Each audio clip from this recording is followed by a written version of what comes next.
सभ्यताएं ज्ञान के ऊपर अपना एकाधिकार मानती है, इसलिए होगा। और ये दोनों सभ्यताएं प्रोजेलिटाइजिंग हैं। प्रोजेलिटाइजिंग का मतलब होता है धर्म परिवर्तन में विश्वास करती हैं कि जो हमारे जैसा नहीं वो दोजख को जाएगा, अगर आपने मुक्ति लेनी है तो हमारे पास है। तो इस तरह का जो चिंतन है वो आज के युग में जो multi cultural, multi religious, multi lingual समाज है उसमें ये बात नहीं चलेगी। इन धर्मावलंबियों को, इन मजहबों वालों को, धर्म नहीं मैं कहता वो मजहब है, इन मजहब वालों को खुद अपना आत्मचिंतन करने की जरूरत है कि आज के युग में अगर कहें कि सभी अगर हमारे जैसे नहीं है तो उनको जीने का अधिकार नहीं है। उन्होंने बांट दी, सारी मानवता को बांट दिया, बिलीवर नॉन बिलीवर, मोमिन काफिर। ये सच्ची बात है, ये गलत बात नहीं है। आप देख लीजिए उन्होंने डिवाइड करने के, जो मोमिन नहीं उसके साथ दोस्ती नहीं हो सकती, समझौता हो सकता है, भाईचारा हो सकता है। भाई तो वो है, चारा तो क्योंकि उनका जो मजहब है उसकी दृष्टि यही है कि वो तो अब एकाधिकार मानते हैं कि दूसरे के पास तो विजन हो ही नहीं सकते। वो तो बल्कि ये कहते हैं कि अगर आपका पिता भी आपके उस मोहम्मद को नहीं मानता तो उसके साथ भी दोस्ती मत कीजिए।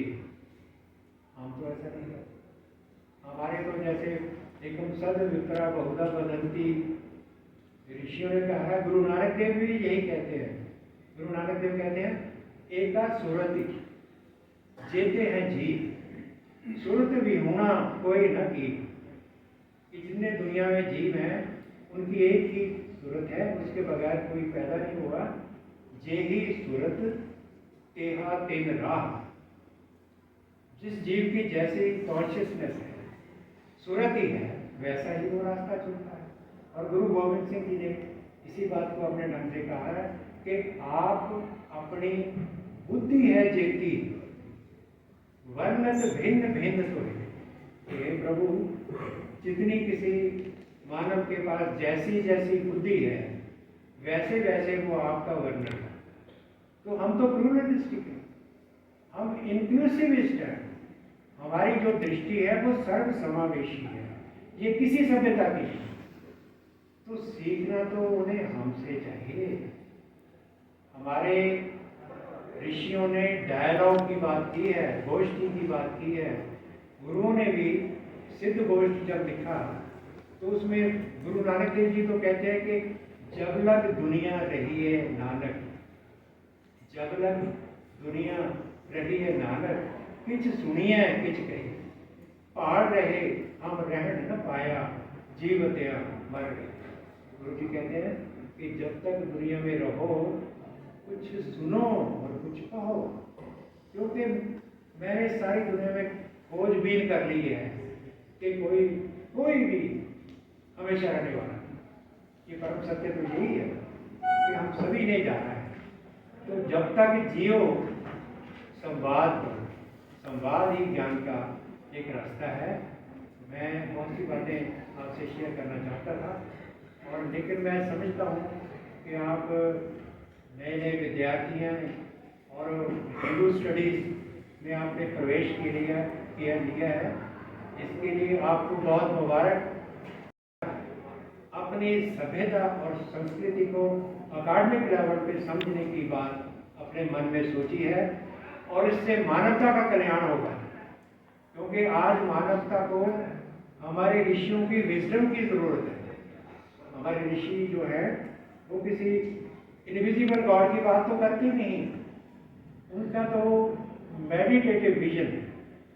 मेडिटेशन के ध्यानी एकाग्रता से इस जीवन को देखते हैं, और उसमें 3 बातें उन्होंने लास्ट में बात कह के अपनी बात खत्म करूँगा कि जो सनातन और सिद्ध को जोड़ने वाली बात है वो 3 सूत्र में समझी जा सकती: ब्रह्म, जीव और जगत। और इसकी सबसे बेहतर जो व्याख्या की है वो आदि शंकराचार्य जी ने की कि ब्रह्म सत्यम जगन मिथ्या जीवो ब्रह्म एव नाम। कि ब्रह्म जो है वो सत्य है, सत्य सिर्फ ब्रह्म है, और जगत क्या है, वो मिथ्या है। मिथ्या मीन कंस्ट्रक्टेड है, ये बनाया हुआ है। इसकी जो एग्जिस्टेंस है समय के साथ हुई हुई है।